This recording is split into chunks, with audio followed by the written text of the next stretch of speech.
Hey everybody, Super Squee here of the Mostly Unstable Gamer channel on YouTube. I might sound a little groggy with this one. I'm feeling a little under the weather. I have taken some Sudafed, taken a shot, and taken a headache pill, but none of them seem to have fully kicked in yet, so here we go. So, I've said before a little bit that it wasn't that I had issue with superhero stuff, but I wasn't super into it. And I'm not really like a patriotic type of person, like necessarily. I live in America. I like love our landscapes and shit. I think a lot of cool shit happens in America. I think it's like a melting pot that like brings together all kinds of people for better or worse, and I like to think for the most part better, but you know there are those outliers that are just shit human beings. But so I always just automatically viewed Captain America as like, ugh, America, blah, like patriotism, blah, like it was just too much, like it was fucking overbearing. And you know, the more I had found stuff out about him, I liked his character more because it was more about the values that America should be about, like you know, like standing up for the weak and like helping people that are not able to help themselves, and like being a good person and not being a bully and not treating people like garbage, you know, stuff like that. um and you know, not persecuting people for stupid shit like their skin color or their orientation or whatever the fuck. I don't know if Cap ever specifically was or wasn't against being gay. I'm pretty sure they've probably written him off to like be cool with it. I mean, it should have never been an issue if it was, but you know what I mean. Like he's just supposed to be the dude that's like, you know, you treat me with respect and you be a, you know, a nice person and not like shitty, and you know, you're not like being horrible to people, then like we're cool. And I like this movie. I think this movie is a good superhero movie in general, and I feel like it doesn't like overbear with the whole like America theme and shit. And I like the actors that are in it. I feel like this was a good setup for things to come, and I do really enjoy Chris Evans' like portrayal of Cap all the way through, like everything that he's played. Okay, so first Iron Man movie. I really like this movie. I think this was either the first or second MCU film, period. And though I will say I like the guy that played Rhodes in this originally, I do like the guy that plays Rhodey now a lot better. But that just has to do with the personal preference of actors, not because this guy was bad or anything. Um, I honestly can't imagine this guy being in Avengers or anything. Like, no offense to him, just because like I haven't seen it. But I also like I didn't expect Mark Ruffalo to be a really good like Bruce Banner Hulk character, and I wouldn't have it any other way. Though I do like to imagine a world where Edward Norton continued to be Bruce Banner. That would have been interesting. I believe that Robert Downey Jr. does a really good job playing Tony Stark, because I feel like in some ways, other than like making weapons and stuff, like Robert Downey Jr.'s life kind of was like dealing with a Stark style like character. Like he was kind of like Stark was, especially like I guess the drinking and you know the I don't know if Stark ever had like drug abuse problems, but I know that Robert Downey Jr. did. I also really like Jeff Bridges, and I feel like he makes a really good like businessman like villain in this, and I love his like fucking giant mech and their whole fight, and it's really cool. And I think Gwyneth Paltrow is kind of out there nowadays, but I don't mind her so much as an actor, and I like her portrayal of Pepper Potts. So I know a lot of people are like decisive about this, like either like Riverdale is trash or they like it. I feel like I fall in the in between where like obviously a bunch of it doesn't make sense and it's goofy and like ridiculous, but I do really enjoy it. It's like the nonsense that I enjoy, and I like the aesthetic. Like I can't really tell you from shit that I remember if the cinematography is great or not, but I feel like it's not absolutely terrible because I don't want to vomit all the time, and I don't know what type of filters and shit they use, but like I like it. I just like how the visuals come off. I like majority of the actors, even though most of them are not remotely near the age of the characters they're playing, and it's hilarious. And I feel like every season just ups the ante of like ridiculousness of not making any goddamn sense, but I do enjoy it, and I like that Sabrina the Teenage Witch, or the chilling Tales of Sabrina, the Netflix series, is set in the same universe. I would be cool if at some point there was a little bit of crossover. There doesn't need to be, but it would be cool, like some more tongue-in-cheek shit, or like maybe they run into Sabrina or vice versa. Because Riverdale's also kind of already like nudged the side of like paranormal supernatural shit, so it's kind of cool and interesting. So I'm really upset that this series is no longer ongoing. A person that I am not friends with and will probably never speak of in name, just because like fuck that person, introduced me to the show.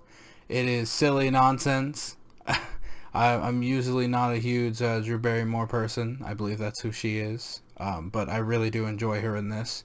It's like suburban zombie, but like a twist on the whole zombie genre type of thing. And there were all kinds of things like loose ends that were left at the end of the latest season, which is apparently the last season. I can't remember if it was confirmed, if it's completely canceled or not. But Nathan Fillion plays in part of this in the beginning, and then like way later in I believe the second or third season. But it's definitely more than meets the eye, is how I would describe it. Like it's very funny though. I think they did a good job with the humor. But I do feel like it's one of those shows that like it lacks like a huge hook. I felt like I kept watching it because I was interested, but I never felt like the show like hooked me and made me want to keep watching it, other than my own like personal want to. Like it never had anything that like grabbed me and made me feel like, oh, you gotta watch this, like it's riveting television. Nothing like that. So when I first played this, and I think the first time I beat it like a really long time ago, oh wow, I actually got the Spanish box art, and I didn't realize. That's funny.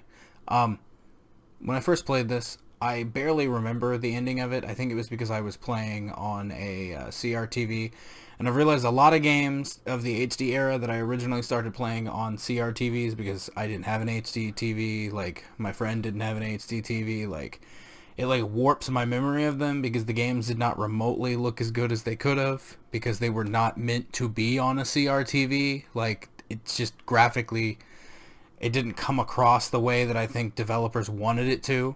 So I have like these really warped memories of stuff and how it actually was, and like stuff was, you know, fuzzy because it's CRTV and it's on something that was not meant to be developed for that type of display. Even though it could be played on that, it was not developed for that, at least as far as I understand. This game is much better than I remembered it being. I had a huge amount of fun with this. I honestly, there is no Halo game that I have not had fun with, like truthfully. And I do like the ending on this. I feel like it's sad, and the visuals are much prettier than I remember. I love the gravity hammer. That is my favorite takeaway from this, and I like the brute choppers. They're super cool. Very cool style of vehicle that you can use.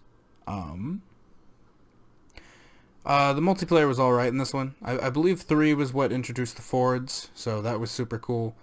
But I just wasn't really into the multiplayer on this one. It wasn't bad. I feel like it was one of those, like, when you're so used to 2 and then you move on to 3, and like graphically and like mechanically in ways things are different. It's just hard to get used to, and I think I never got used to it just because I didn't have a lot of hands-on time with it.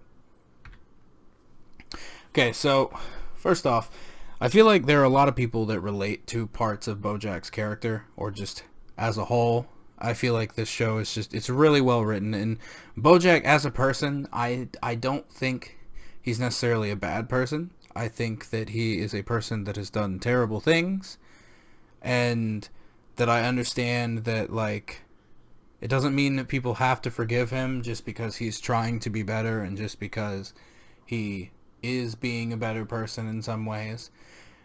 But I feel like accepting and understanding what you've done wrong, and accepting and understanding that people don't have to forgive you just because you're doing better now,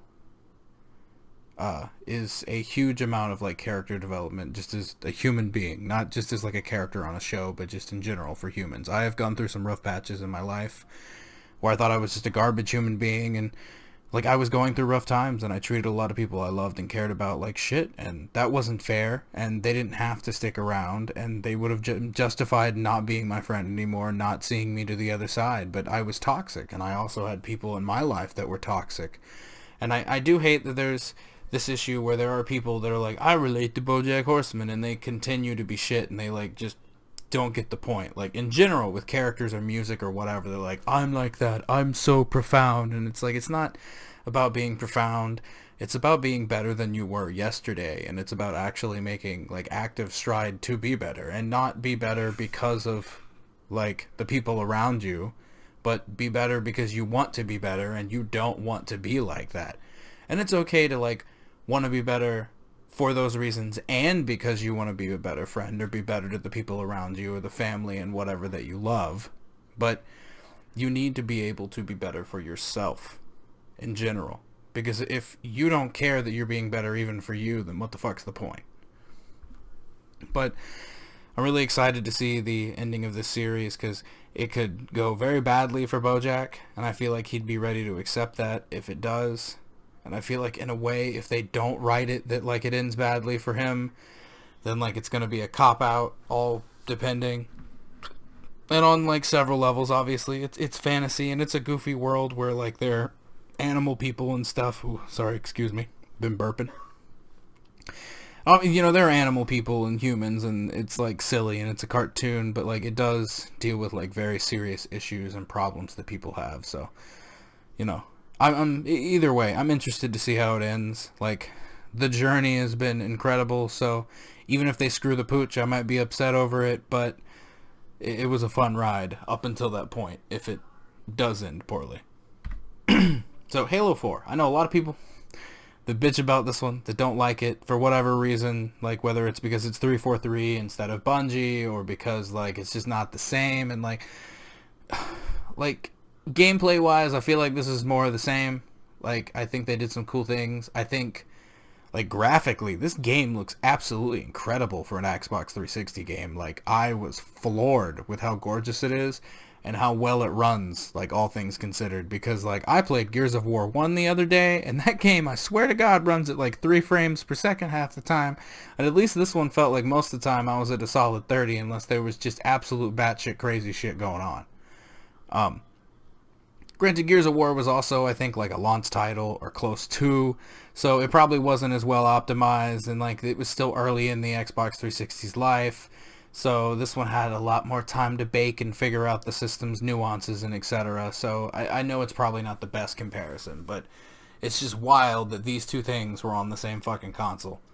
I really like the intro to this. I think the ending is really heartbreaking in some ways, even though I felt like 3's ending was like basically supposed to be what was going on with this. So it was like getting stabbed in the heart twice.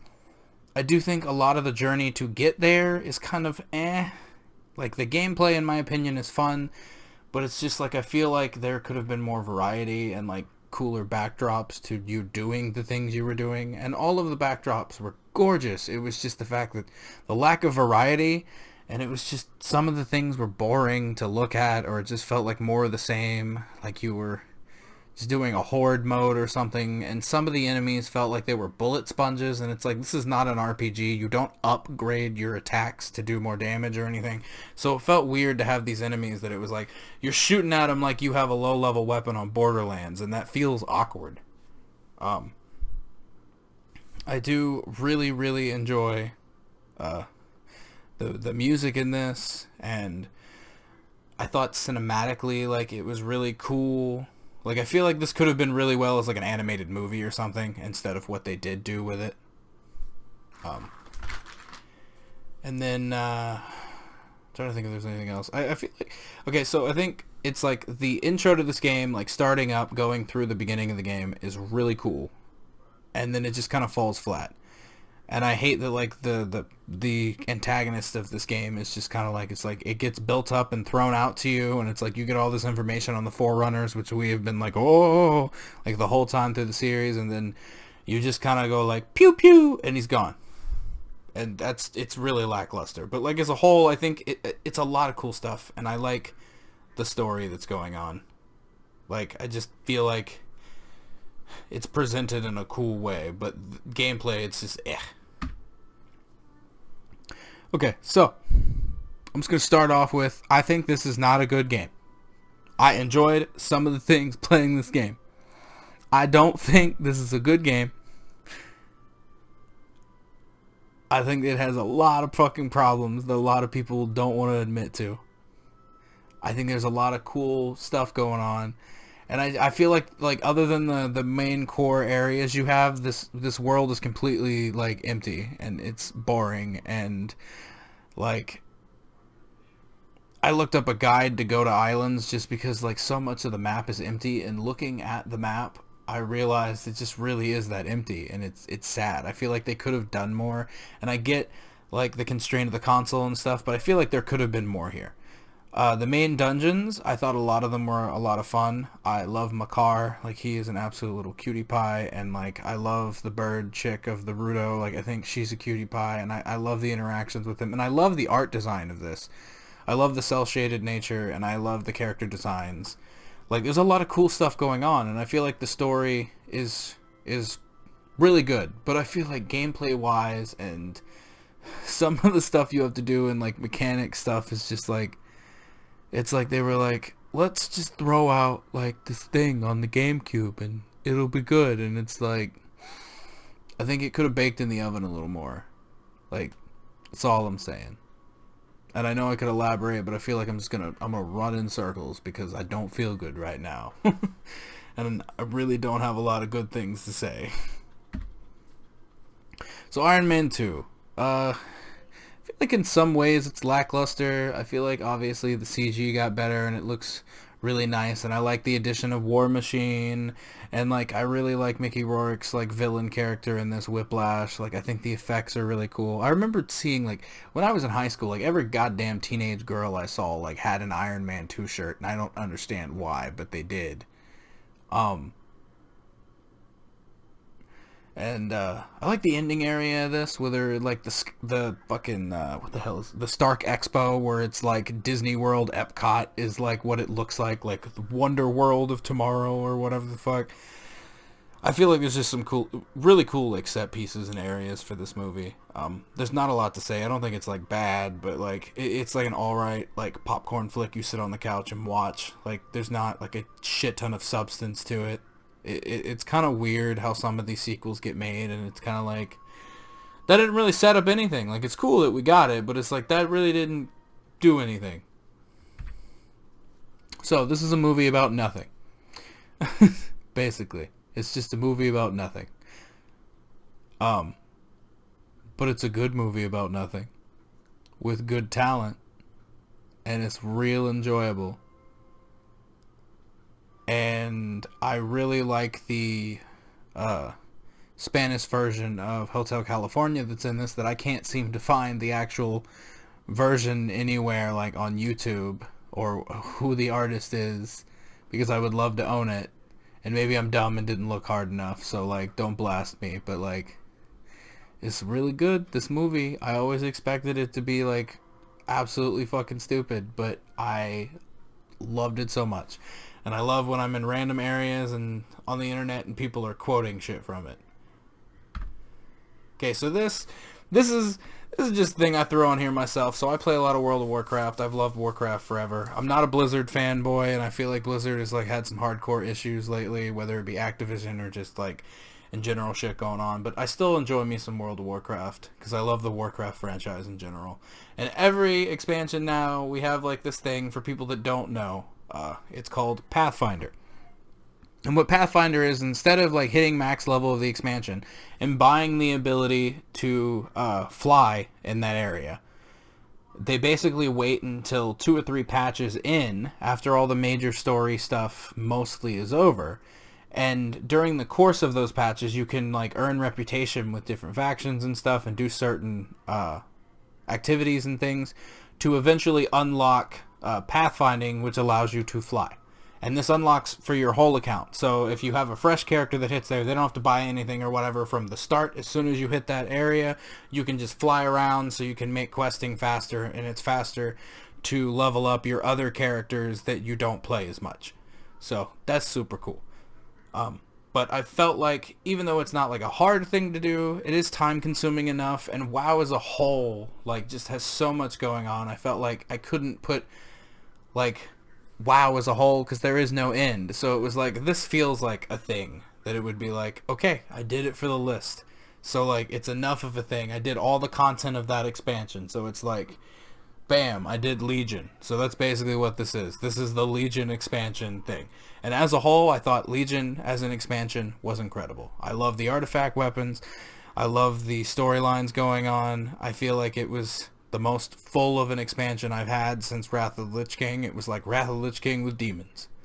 And I think Shadowlands looks really cool, and I hope that it ends up being as good as Legion. I doubt it, but, you know, one can hope, considering that Battle for Azeroth was kind of boring and gives Warlords of Draenor a run for its money in worst expansion contest. Anyway, moving on. Okay, so I was a dummy, and when I got my Xbox 360, I sold all of my old, like, PlayStation 2 games to get stuff for my Xbox 360. And then my Xbox 360 like broke, so I had to recollect a bunch of stuff, and I just now in the last couple months have gotten a PlayStation 2 now. So eventually I may recollect Guitar Hero 1, 2, and Rock the 80s just for funsies. But this was like supposed to be, oh, it's supposed to be smash hits. I think it's because I got a box art for, I guess this is the French version. I was just looking for high quality images, so my bad. But it gives you like the best of from like the original 3 and I believe there might be a song or two from Metallica and Aerosmith in here too. Like everything that came from the games that only had guitar, it grabbed like what the developers I guess considered like the best of hits and threw them all onto this with the whole band on the at the time next gen consoles of PS3 and Xbox 360. So it updated them with master tracks if they were originally covers and not the actual song by the artist. It gave you the ability to use all the instruments. It gave you all the character customization from the games previously and like outfits you could unlock for the core characters that were made for the game and stuff like that. I really enjoyed it. It's honestly probably one of my favorite Guitar Heroes, if for no other reason, just because of the set list, which comes with the territory, because they're cherry picking some of the best songs throughout Guitar Hero's early history and updating them with the master tracks. So you don't have some of the really terrible covers that the Guitar Hero teams worked on, which like go them for doing what they wanted to do, but it doesn't mean that like a stinker's gonna magically be better. I mean, the instruments, the guitar part was always good, but the vocals were hit or miss, like real hard. And then last thing for this video, Weeds, the series. So I started watching this when I was pretty young because we had borrowed or had DVDs for it that my mom watched, and it has a kind of melancholy, like lackluster, sad ending. It's not completely sad, but I guess it's like it's kind of like a realistic ending. It's not like anybody that's important like dies. It's just like sometimes life sucks. Sometimes people move apart, and that sucks. But like as a whole, I think this series is really good. I believe it has 8 or 9 seasons. If you like really dark humor, or like you were a fan of like Orange is the New Black, this is the same person that made that. I think you'd really enjoy this show. It is mostly about God damn it, growing marijuana and just like a family that has to. God, I feel like I'm getting super tongue-tied. Like, it's about weed. It's weeds. It's weeds. It's about weed, and it's got Mary Louise Parker, and she's very attractive, and the other actors in this are so fucking great, and I love them, and just, like, watch the show if you want to, and if you get far enough to the end that you like it, just warning, you're probably going to cry a lot, like, not just at the ending, but at different points, because this show hurts sometimes, of like levels of like, oh. And if you've never seen it and you've avoided spoilers, there are a lot of points that are like crazy twists that you would not expect. Not shit that like doesn't make sense to this universe, but just like, holy fuck, like you're like, whoa, that happened. So anyways, guys, sorry for all the like rambling on, and this will probably be the longest of these I've made, just because, as I said in the beginning, I am tired, I don't feel great, but hopefully this can be some good background noise for somebody who wants to just listen to this dummy ramble on and on and on. So, thank you for watching, and bye-bye!